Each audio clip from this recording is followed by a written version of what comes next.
जनाब फ़हीम असलम सरकार दो आलम हजूर अकरम सल्लल्लाहु अलैहि वसल्लम की शान में यूं गोया होते हैं। मीम मोहम्मद आका दे अनवार दे सदके, कालियां जुल्फां वाली उस सरकार दे सदके।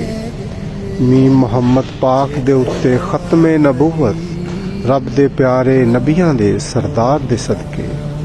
मीम मोहम्मद बन के रहमत दो जहान ते आए, वर्दी हुई रहमत दे आसार दे सदके।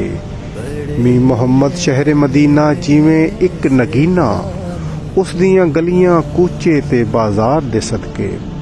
मीम मोहम्मद अरशां उत्ते रब ने दर्शन दिते, रब दी पाक मुहब्बत दे इजहार दे सदके।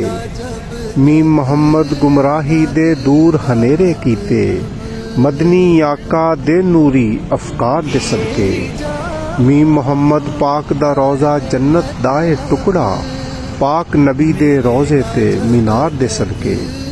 मीम मोहम्मद पाक सवारी जद अरशां वल चली, रब दे जेड़े अर्श सिंघारे उस सिंघार दे सदके।